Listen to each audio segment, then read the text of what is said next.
I've heard a lot of sounds in these mountains. The slow cracking of old bark under deer hooves, the echo of rain rolling down the rock faces. But that night, the scream of that lynx wasn't just noise. It tore through the trees like a siren, like something ancient and wrong had awakened. It made my chest tighten. It made me run. 3 days before that night, I had driven up here with no intention of seeing anyone. I didn't come to make peace with the wilderness. I came to forget people. I needed out, from the city, from my job, from the things I'd said to my brother right before the accident. So I packed everything I could fit into the back of the truck and drove until the road broke into dirt and the cell signal was gone. The cabin wasn't much. A one-room box made of dark timber that had seen better decades, but it stood. A stream trickled 50 feet away. Birch and spruce trees swallowed the land in every direction. It was early May, cold in the mornings. Everything smelled wet and alive. On the second day, I saw him. At first, I thought it was a mountain lion. Big, muscular, thick-necked, pacing silently near the edge of the tree line behind the cabin. But when I stepped out and squinted, no, the shape was different. Shorter tail, bigger paws, tufts on the ears. A male lynx, just standing there, his yellow eyes fixed on me. We stared at each other for a while, both still. Then he turned and vanished into the woods. Something about him stuck with me. He wasn't scared. He wasn't curious, either. He looked tired, like he carried something heavy. That night, I lay awake listening. Not to music, not to the noise in my own head, just the forest. The scream came on the fourth night. Sharp, high-pitched, not human, but close enough to freeze my blood. I grabbed the flashlight and ran toward the sound, feet slamming the soft forest floor, ducking branches, stumbling over roots. It didn't stop. Another scream, deeper, angrier. My light caught flashes of silver bark, moss, disturbed underbrush. Then I saw them. The python was wrapped around the baby lynx like a coil of muscle and death. Its body was thick, too thick, way too big to belong here. Its eyes were fixed, jaws shifting like it was trying to get a better hold. And the kitten, God, it was still moving, weakly eyes bulging. That's when the male lynx came. He didn't roar, not at first. He pounced, pure muscle and rage, claws out, slamming into the python's middle section. The snake released its grip, just enough for the kitten to wheeze out a breath. Then it turned on him. The sound that came from the lynx next. I've heard dogs fight. I've heard car crashes. But that was something else. A wild, guttural snarl, full of grief and fury and something raw. Something ancient. He bit down on the snake's neck. The python thrashed, wrapping around him, lifting them both slightly off the ground. They crashed into the undergrowth. My flashlight dropped. I scrambled to pick it up, hands shaking.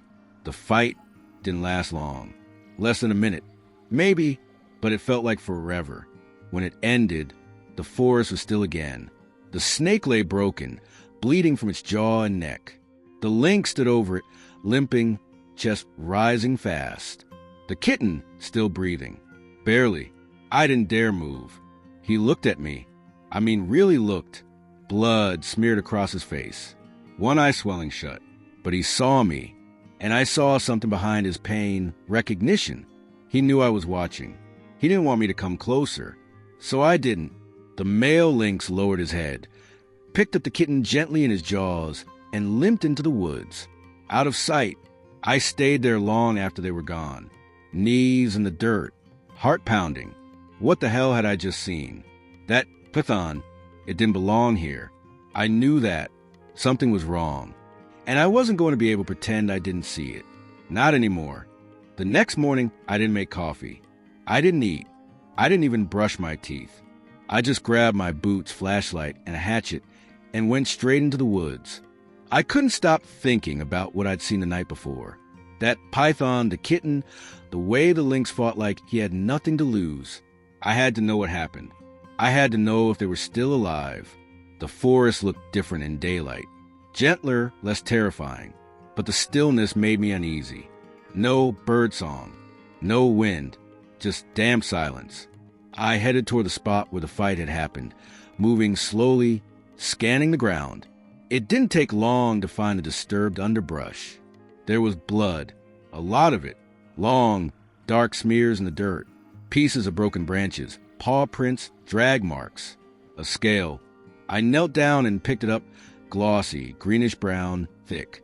No snake native to these parts had scales like that. I kept it in my pocket. I found part of the python's body, maybe 20 feet from the main scene. Not the whole thing, just a thick section of hide, torn open, exposed muscle, already crawling with ants. I don't know what killed it exactly. Could have been the lynx. Could have been something else. Then I saw something that stopped me cold. A tiny paw print, fresh, still damp, and beside it, 2 larger ones, one of them dragging slightly. They were alive. I exhaled long and shaky. The male had taken the kitten and gotten out, but he was hurt, probably bad. I looked around for a trail, but couldn't track it far. The undergrowth was too dense, and I wasn't a hunter. I wasn't trained for this. Still, I walked in widening circles, looking for fur, blood, anything. Nothing. By the time I gave up, it was past noon. The sun was out, but it didn't warm me. Back at the cabin, I stood by the sink with a scale in my hand. I had to talk to someone. Not a ranger, not the authorities. Someone who knew animals. There was one guy, a half-mile down the ridge, tucked in a clearing behind a rusted metal gate. His name was Carl. Retired vet. He kept goats, chickens, and a radio that never worked. We'd only met once months ago when I scoped the cabin. He smelled like tobacco and cedar. I walked over. He saw me coming and stepped out with a half-frown. Didn't expect company today. You all right? I held out the scale. He squinted, took it, turned it over in his callous hands. That's not from around here, he muttered. It was wrapped around a lynx kitten last night. I said, big one, maybe 15 feet. The male fought it off. I think he killed it. Carl stared at me, then slowly walked to his porch and sat down. He motioned for me to do the same. You sure it was a python? I'm sure. He nodded once. I've heard stories. Couple of hikers said they saw something like that by the riverbed 2 years ago. Didn't believe them. Thought maybe it was just a big garter. But that's a jungle snake. How does a jungle snake get here? Carl tapped his fingers on the armrest. You know that guy who used to live near the old quarry? Had that private menagerie? They shut him down a while back. Illegal imports. Snakes, monkeys, God knows what else. Rumor is some of them got loose. Most died in winter. Some didn't. I stare at the trees, trying to process it. So it's our fault. Carl looked at me. You mean people? Yeah, that lynx didn't ask for this. You saw a miracle, though, that male saving his kit like that? You don't see that kind of thing often. Most wild animals cut their losses. But not him. That stuck with me. Not him. I left Carl's place just as the wind picked up. Clouds were forming over the ridge. A storm maybe. The air tasted metallic. I stayed in the cabin the rest of the afternoon, pacing. Kept thinking about those paw prints.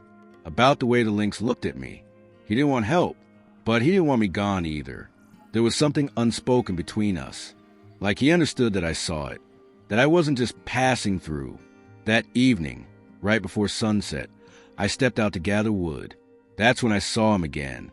The male lynx stood just beyond the tree lean, limping. His coat was matted with blood, one ear torn. But his head was high, and tucked close to his side, peeking out from behind a tree trunk, was a kitten. Alive. Weak, but upright. I froze, slowly crouched. He watched me for a long time. Then, without a sound, he turned and vanished with the little one behind him. And just like that, the forest fell holy. 3 days passed. The forest had gone back to pretending everything was normal. But I wasn't. Every time I stepped outside, I scanned the trees for movement. Every branch creak or bird call made me tense up. I kept thinking about that lynx, the way he looked right through me, about that kitten barely alive, and about the python, too.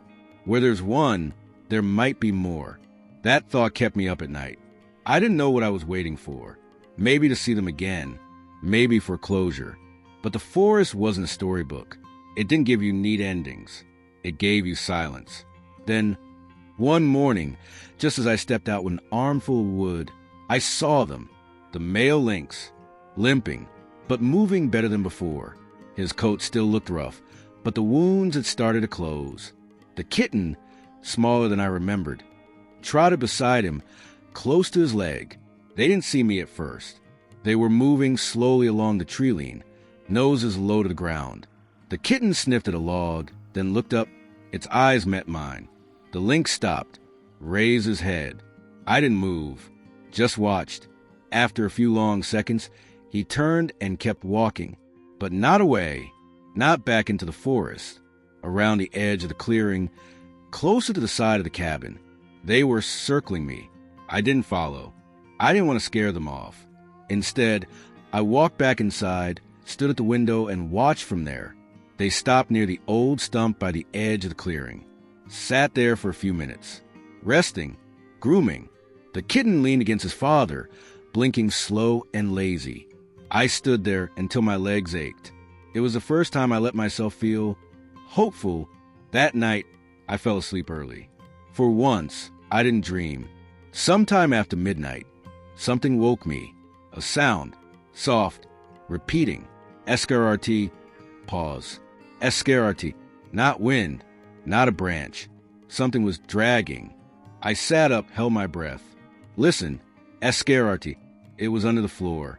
The cabin's foundation sat on old stones with a crawl space below. I'd never gone down there. Didn't want to know what lived in the dark. But now something was moving. I grabbed the flashlight and slipped on my boots. The axe, the old one by the door, mostly used for chopping kindling. I took that too. I stepped out quietly. The night was warm, damp. The moon hid behind thick clouds. I crouched near the edge of the cabin and aimed the flashlight into the gap below the floor. At first, I saw nothing. Just dirt, cobwebs, roots. Then it moved. A massive coil, yellow and dark brown, sliding silently over the earth. My breath caught. Another one, bigger than the first. I backed away, almost tripped. My pulse thudded in my ears.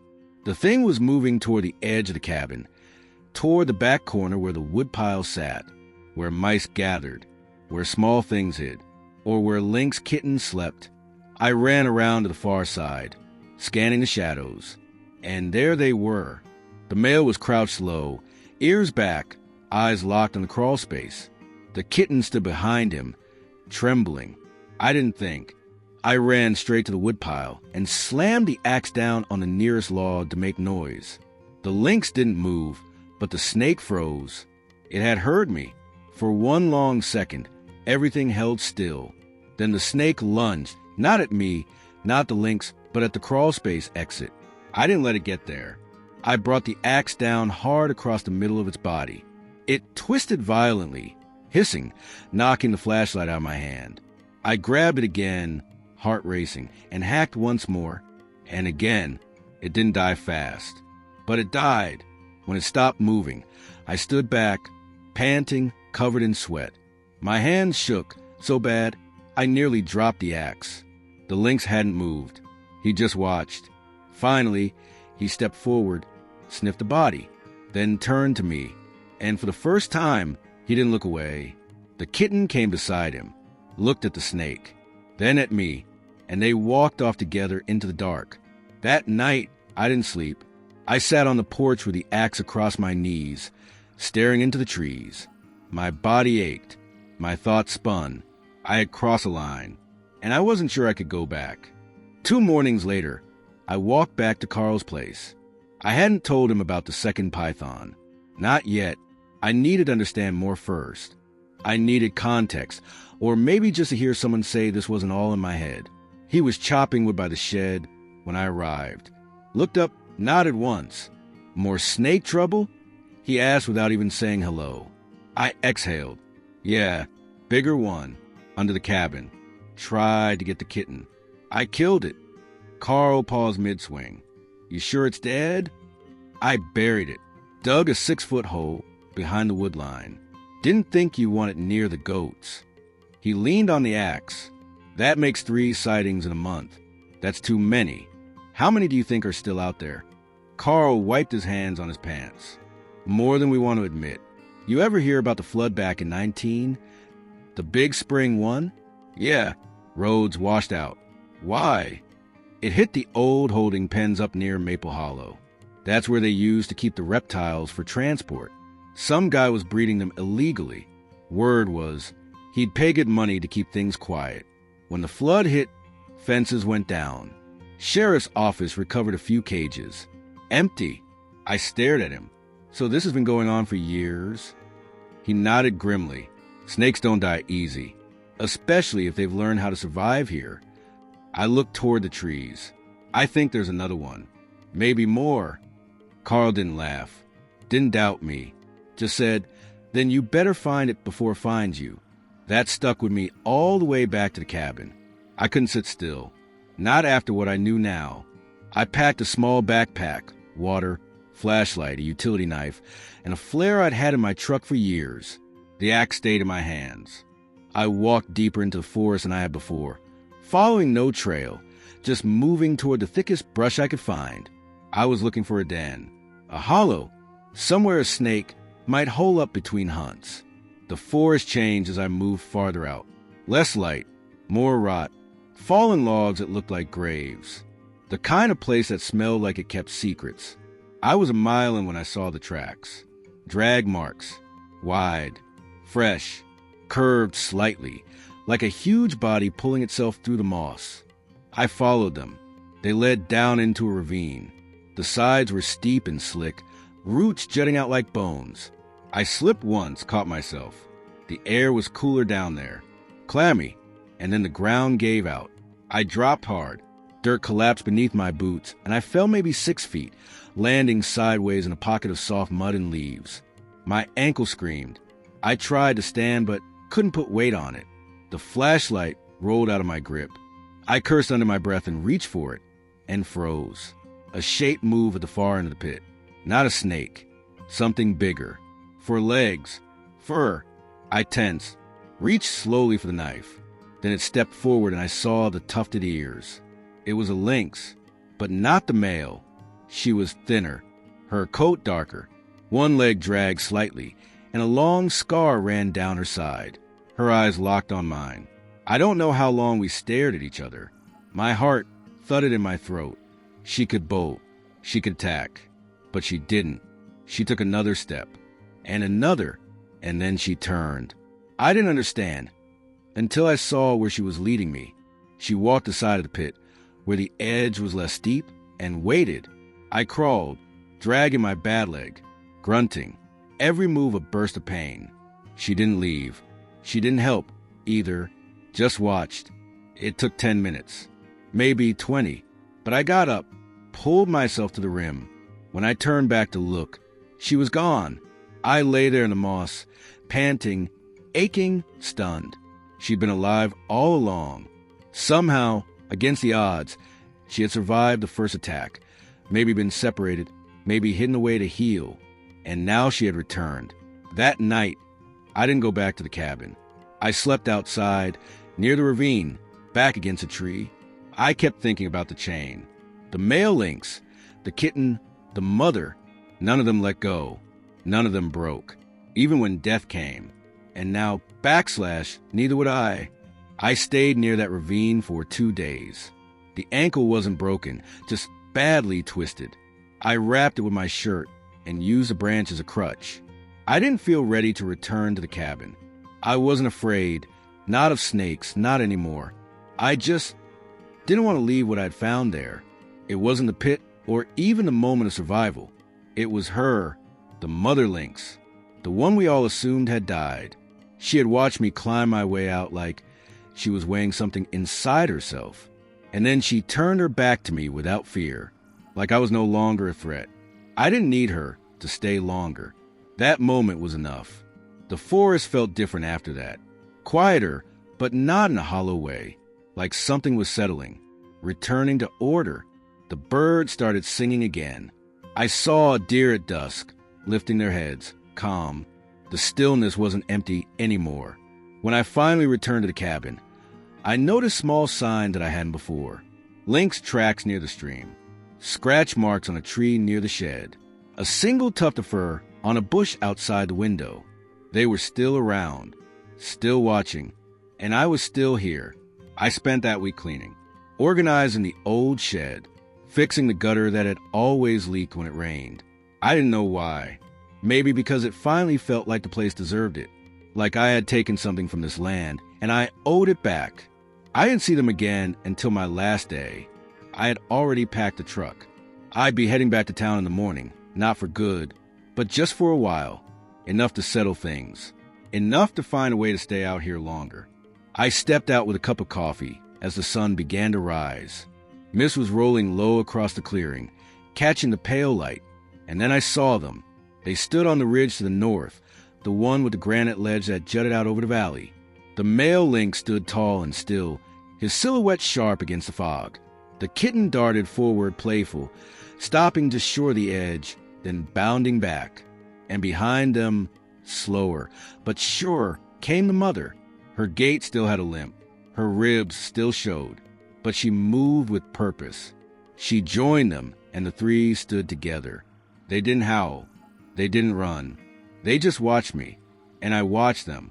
The fog thickened slowly, and just before they disappeared from sight, the male turned his head slightly. It wasn't a goodbye.